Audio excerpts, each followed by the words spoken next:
कहानी की शुरुआत में हमें एक बहुत ही अंधेरा जंगल दिखाया जाता है, जहां एक बच्चा किसी से डर कर भाग रहा था या फिर हो सकता है किसी से बचकर भाग रहा था। जिसके बाद ये सीन यहीं से शिफ्ट होता है और इसी जंगल से गुजरते हुए एक रेड बस को दिखाया जाता है, जो सड़क से होता हुआ अपने डेस्टिनेशन तक जा रहा होता है। थोड़ी दूर आगे जाने पर एक पेड़ गिरने की वजह से इस बस की रास्ता ब्लॉक हो जाता है, इसलिए इस बस ने एक दूसरा रूट पकड़ लेता है, ये जाने बगैर कि उधर खतरा भी हो सकता है। वहाँ पर हम कुछ स्केलेटन भी देखते हैं। आगे जाने पर सारे पेड़ कट के खत्म हो चुके थे। अचानक से वहाँ पर इनके बस के सामने धुंधलापन होने लगती है और इनके बस को घेर लेती है। बस में बैठे हुए बच्चे भी डर कर बाहर की तरफ देखने लगते हैं, क्योंकि एकदम से ड्राइवर को बस रोकनी पड़ जाती है। उसने नीचे उतर कर देखा तो सामने एक मरा हुआ हिरण था, जिसे वो उसे ठिकाने लगा देते हैं। ड्राइवर जैसे ही पीछे मुड़कर देखता है तो एकदम से शॉक रह जाता है, और जब वो बस में दोबारा चढ़ा तो पता चलता है कि उसके पीछे से कोई आदमी भी चढ़ता है, जिसने बस ड्राइवर को गन पॉइंट पर लिया हुआ था। वो सभी बच्चों को धमकी देकर अपनी सीट पर आराम से बैठने को कहता है। सभी बच्चे उसकी बात मान जाते हैं और बस में आराम से बैठ जाते हैं। इसी बस में बैठे हुए एक बच्चे को याद आता है कि उसने न्यूज में इस आदमी के बारे में पढ़ा था। वो एक सीरियल किलर था और ये कुछ ही दिन पहले जेल से भागा था। और यही नहीं, बल्कि डरा देने वाली बात तो ये थी कि ये आदमी सिर्फ टीनेजर को ही मारा करता था, या यह कह सकते हैं कि वो एक साइकोपैथ है। इस आदमी के कहने पर सभी लोग अपने फोन को विंडो से बाहर फेंक देते हैं और ड्राइवर अपनी बस चलाता रहा। और चलते हुए ड्राइवर ने एक और साइन बोर्ड मिस कर देता है, जिस पर लिखा हुआ था कि वे एक मिलिट्री के खाली जोन की तरफ बढ़ रहे हैं, यानी एक ऐसा एरिया जहां सालों पहले रिसर्च की गई थी, लेकिन अब वहां पर कोई इंसान नहीं रहता है। अब इनकी बस एक टनल से होता हुआ जाने लगता है, जिस टनल में लाइट्स भी जल रही थी, लेकिन कुछ दूर जाने के बाद उनका बस एकदम से रुक जाती है। तब इन्हें पता चलता है कि बस की इंजन खराब हो गया है, लेकिन साइकोपैथ को लगता है कि ड्राइवर उससे चालाकी कर रहा है, इसलिए उसने एक बच्ची को गन पॉइंट पर ले लेता है और ड्राइवर से कहता है कि चलो उतारो नीचे और इस बस को मेरे सामने ठीक करो, और कोई भी चालाकी करने की कोशिश की तो मैं इस बच्चे को मार डालूंगा। इसी दौरान इस टनल की लाइट भी चली जाती है, जिससे ये सभी घबरा जाते हैं। इस अंधेरी टनल में इन्हें एक खौफनाक आवाजें सुनाई देने लगती हैं। किलर ने ड्राइवर को इशारा करता है कि जाओ जाकर देखो कि आखिर क्या है। तब वो अपनी टॉर्च को लेकर आगे बढ़ने लगता है। जैसे जैसे वो अंधेरे की तरफ बढ़ता रहा, तभी उसे एक साया नजर आती है। करीब जाकर देखने पर उसे पता चलता है कि वो तो एक भयानक दिखने वाला मॉन्स्टर था। ड्राइवर डर कर चिल्लाने लगा और उस मॉन्स्टर ने उस ड्राइवर को पकड़कर मार डाला। बस के अंदर बैठे सभी लोग ये सब देख रहे थे। वो किलर भी जल्दी से उस बच्ची को लेकर बस के अंदर आ गया। सभी बच्चे चिल्लाने लग जाते हैं, लेकिन वो किलर सभी बच्चों को चुप रहने को कहता है, ताकि वो मॉन्स्टर उन्हें देख ना पाए और सुन ना पाए। किलर तेजी से बस स्टार्ट करने की कोशिश करता है, लेकिन यहाँ पर तो बस की चाबी ही नहीं थी। वो तो ड्राइवर के हाथ में थी, जिसे वो मॉन्स्टर मार चुका था। वो इन सभी बच्चों में से एक लड़की को ड्राइवर के पास भेजता है बस की चाबी लाने के लिए। अब डरते डरते वो बच्ची जैसे बस ही ड्राइवर के पास जाती है तो वो उसे देखकर शॉक रह गई। मतलब कि वो ड्राइवर मर चुका था। लड़की को यकीन ही नहीं आ रहा था। गम से उसकी आंसू निकलने लग गए, लेकिन यहाँ पर रोने का वक्त नहीं था, इसलिए वो उस चाबी को लेती है और बस में वापस आ गई। बस में उस बच्ची की हालत कुछ खास ठीक नहीं थी। जब बाकी बच्चे उससे ड्राइवर के बारे में पूछते हैं तो वो ना में सर हिला देती है, क्योंकि अब वो ड्राइवर जिंदा नहीं था। इस बात को सुनकर सभी बच्चे उदास और दुखी हो जाते हैं। यहाँ भी किलर रेगी नाम के लड़के को बस स्टार्ट करने को कहता है, लेकिन बस तो खराब थी।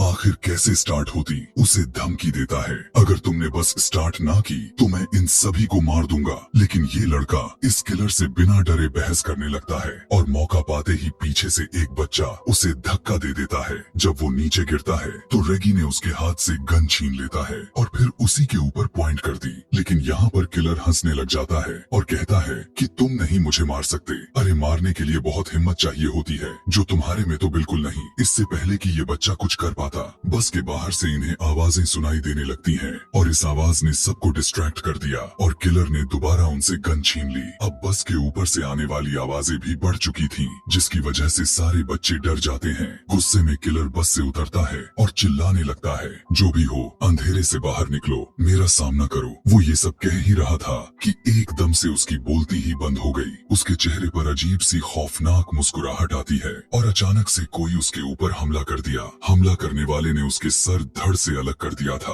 और बस के अंदर से ये देखकर बच्चे भी एकदम से शॉक रह गए। वो घबरा गए थे क्योंकि उन्हें क्रिएचर यानी मॉन्स्टर की एक हाथ में उस आदमी का सर और वो खौफनाक सी दिखने वाली क्रिएचर नजर आ रही थी। उसके हाथ में बहुत सारे टेंटिकल्स थे जो उस आदमी के सर में धसाए हुए थे। इन्हें समझ ही नहीं आ रही थी कि ये आखिर करें तो क्या करें। ये लोग अब अपनी जान बचाने के लिए इस बस के अंदर रहने का डिसाइड करते हैं, लेकिन तब तक कि जब तक इन्हें बाहर से अजीब सी आवाजें सुनाई नहीं देने लगी थी। कड़कड़ाते हुए आवाज से बस का दरवाजा खुला और इन्होंने बस की सीट के ऊपर उस मॉन्स्टर के बड़े बड़े हाथ दिखे। अब ये मॉन्स्टर बस के अंदर आ जाता है, जिससे बचकर ये सभी बस के दूसरे डोर से भागने लगे, पर ये दरवाजा नहीं खुला। उसके हाथ में टॉर्च थी। जब गलती से मॉन्स्टर की तरफ होता है तब ये नोटिस करते हैं कि ये मॉन्स्टर लाइट से डर रहा है। बस इसी चीज का फायदा उठाते हुए इन्होंने लाइट के जरिए उस मॉन्स्टर को दूर रोक कर रखा कि इतने में इनका बस का दरवाजा भी खुल गया और ये लोग बस से उतर गए। लाइट को मॉन्स्टर की तरफ रखते ही सभी बच्चे आगे की तरफ भागते रहे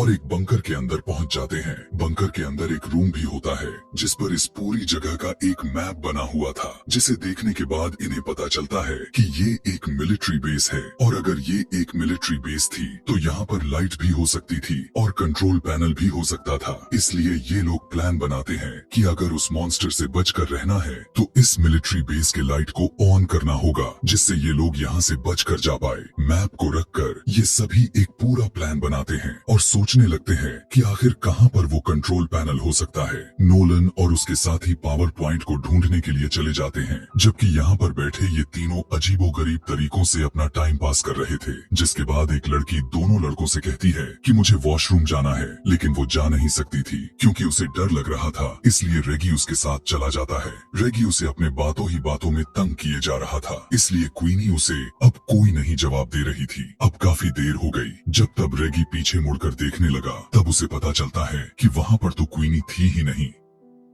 जिसके बाद तो उसके होश ही उड़ गए। जोर जोर से चिल्लाते हुए वो क्वीनी को यहाँ वहाँ ढूंढने लगा तो उसके दूसरे दोस्त को भी पता चल गई कि क्वीनी गायब है। इसलिए एक दूसरे एरिया में क्वीनी को ढूंढने लगे और आखिर एक ऐसी जगह पहुँचे जहाँ इन्हें क्वीनी दिख गई। लेकिन उस समय क्वीनी के ऊपर एक मॉन्स्टर था, एक भयानक मॉन्स्टर जो क्वीनी को खाने ही वाला था। क्वीनी की हालत उस मॉन्स्टर को देखकर खराब हो गई थी, पर रेगी उस मॉन्स्टर को फायर दिखाकर उसे डिस्ट्रैक्ट करता है, जबकि उसका दूसरा दोस्त क्वीनी को निकालने में कामयाब हो गया। क्वीनी और उसका दोस्त दोनों तेजी से उस मॉन्स्टर से बचकर भागने लग जाते हैं, ये सोचे बगैर कि रेगी उसके पीछे है कि नहीं। असल में रेगी के हाथ से उस मशाल को नीचे गिरा दी थी और वो नीचे पानी में गिरकर बुझ गई और अब वो मॉन्स्टर बस उसके ऊपर हमला करने ही वाला था। उसके मुंह से अजीब सी चीजें निकलकर रेगी के मुंह पर गिर जाते हैं और ये खून था। क्वीनी और उसके दोस्त जब आकर रेगी को देखें तो उनके तो होश ही उड़ गए। ये लोग तो अब तक कुछ कर भी नहीं सकते थे और इससे पहले ये मॉन्स्टर रेगी को खा जाता।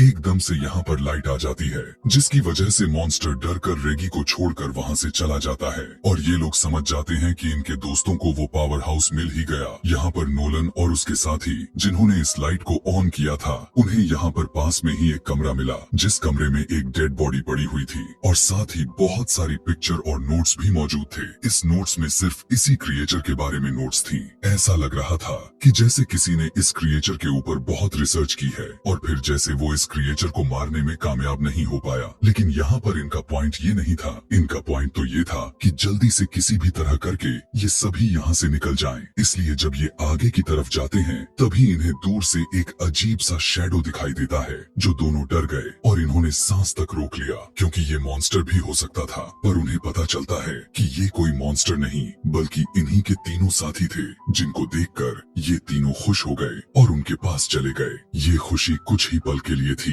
क्योंकि उन्होंने क्वीनी के गर्दन पर एक निशान देखा जो जख्म था, बहुत ही काफी बुरी जख्म जिसके अंदर से खून निकल रहा था। सभी लोग सोचने लग जाते हैं कि क्वीनी तो अब उस मॉन्स्टर से इन्फेक्टेड हो चुकी है, इसलिए कुछ लोग इसमें से कहते हैं कि शायद हमें क्वीनी को साथ में नहीं रखनी चाहिए। लेकिन ये लोग ऐसा नहीं करते, ये क्वीनी को साथ में ही रखते हैं। उसके साथ आखिर क्या होने वाला है, इसकी इंफॉर्मेशन लेने के लिए ये सभी लोग दोबारा उसी कमरे में जाते हैं जहाँ पहले उन्हें बहुत सारी नोट्स मिले थे उस मॉन्स्टर के बारे में। वहाँ पर पड़े हुए बहुत सी नोट्स में से वो एक नोटबुक उठाते हैं और उसे पढ़ना शुरू कर देते हैं। ये एक लड़के की कहानी थी जिसे अपनी बहन के साथ नई नई चीजों को एक्सप्लोर करना बहुत अच्छा लगता था, और इसी तरह से ये लोग एक्सप्लोर करते करते एक दिन ये लोग इस मिलिट्री बेस तक आ गए। वो लड़का जिसने इस कहानी को लिखी थी वो मैप को गौर से देखता रहा और वो पीछे ही रह गया, जबकि उसकी बहन आगे की तरफ बढ़ती रही और एकदम से वो कुछ देखकर शॉक हो गई, जैसे उसे अंदर से कुछ अजीब चीज नजर आई हो।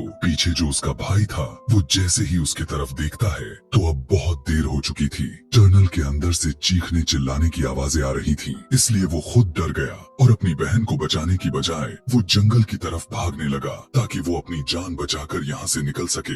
ये वही सीन होता है जो हमने मूवी के शुरुआत में देखा था। इस टाइम ये बच्चा तो यहाँ से चला गया, लेकिन उसके दिमाग में ये इंसिडेंट रह गया था। उसके दिल में ये बात रह गई थी कि उसकी लापरवाही की वजह से उसकी बहन मारी गई और अब वो इस चीज से बदला लेना चाहता था जिस चीज ने उसकी बहन को मारा था। सालों गुजरने के बाद भी उसने कुछ भी नहीं कर पाया। उसने इस मॉन्स्टर के ऊपर रिसर्च की, उसके बारे में एक एक चीज पता किया और फिर उसने प्लान किया कि वो इस मॉन्स्टर को कैसे मार सकता है। उसने मॉन्स्टर को मारने के लिए एक मशीन तक बना दिया था, लेकिन इससे पहले कि वो मॉन्स्टर को मार पाता वो मॉन्स्टर उसकी यहाँ होने के बारे में पता कर लिया था और उसे ही मार डाला। उसके बनाए हुए नोट्स से ये लोग ये भी पता कर लेते हैं कि ये मॉन्स्टर जिसके ऊपर हमला कर लेता है या फिर जिसका खून चख लेता है उसे मार कर ही रहता है, और अब क्वीनी के ऊपर बहुत ही ज्यादा खतरा था। ये लोग फैसला करते हैं कि क्वीनी को बचाने के लिए ये लोग लड़ेंगे और जो ये काम उस आदमी ने शुरू किया था उसे ये लोग पूरा करेंगे।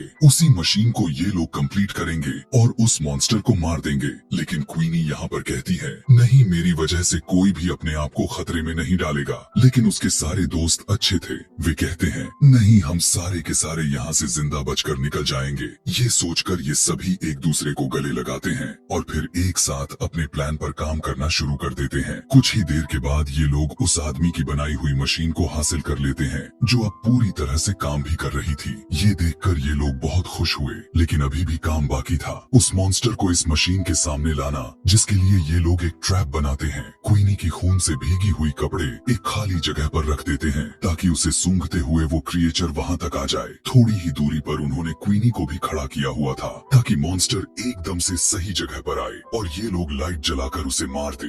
उनके प्लान के मुताबिक वो मॉन्स्टर इनके सामने आया भी। वो सूंघते हुए उसने क्वीनी के कपड़े भी उठाए, लेकिन ये क्वीनी नहीं थी, वो जान गया था। ठीक इसी टाइम नोलन को वो ट्रिगर नीचे करना था, लेकिन बदकिस्मती से वो ट्रिगर फंस गया, जिससे मॉन्स्टर क्वीनी को ढूंढते हुए उसके पीछे आ गया। इससे पहले वो क्वीनी के ऊपर हमला कर पाता। ठीक उसी वक्त वो लोग उस मशीन को चालू कर देते हैं और बहुत सारी लाइट उस मॉन्स्टर पर पड़ने पर मॉन्स्टर क्वीनी को छोड़ देता है। क्वीनी और उसकी दूसरी साथी तेजी से भागते हुए टनल से बाहर निकल आते हैं। अब इनके एक साथी तेजी से भागते हुए उस मॉन्स्टर के पेट में स्टैब कर देता है, लेकिन इनकी वार से मॉन्स्टर का कुछ नहीं बिगड़ा था। अब इन सभी के पास यही बचा हुआ था कि ये सभी यहाँ से अपनी जान बचाकर भागे। हाथों में मशाल लिए हुए ये सभी बाहर की तरफ भागने लगते हैं, लेकिन अब मॉन्स्टर इनके पीछे पीछे था। वो दोनों लड़कियां तो कब की टनल से बाहर निकल गई थी। टनल से बाहर निकलने के बाद उन्होंने काफी अच्छा फील किया और फिर पीछे देखा जहाँ अभी उनके दोस्त नहीं आए हुए थे और अब उनके सामने मॉन्स्टर भी खड़ा हुआ था। डर से ये लोग कांपने लगे, लेकिन मॉन्स्टर बाहर नहीं आया क्योंकि बाहर रोशनी थी। कि तभी वो तीनों दोस्त पीछे से मॉन्स्टर के करीब आकर उस पे आग लगाकर टनल से बाहर आ गए। मॉन्स्टर आग में जल गया और फाइनली इनका प्लान काम भी किया और सक्सेसफुल रहा। इन्होंने उस मॉन्स्टर को मार दिया था और इन सब की जान बच गई थी। ये न सिर्फ अपने लिए बल्कि यहाँ पर सभी के आने वाले खतरा को खत्म कर दिया था। मूवी के लास्ट में ये बच्चे अपने ड्राइवर को याद करते हैं जिसने इनसे एक पहेली पूछी थी कि वो ऐसी क्या चीज है जो हर मुसीबत से हमें बाहर निकाल देती है। उस टाइम तो इन्हें उस पहेली का जवाब नहीं मिला था, लेकिन अब ये लोग पूरी तरह से समझ गए थे कि वो चीज हिम्मत है जो किसी इंसान को बड़ी सी बड़ी मुश्किल से बाहर निकाल देती है। मरते हुए ड्राइवर ने इन्हें बहुत बड़ा सिख सिखा कर गया और यहीं पर ये कहानी समाप्त हो जाती है।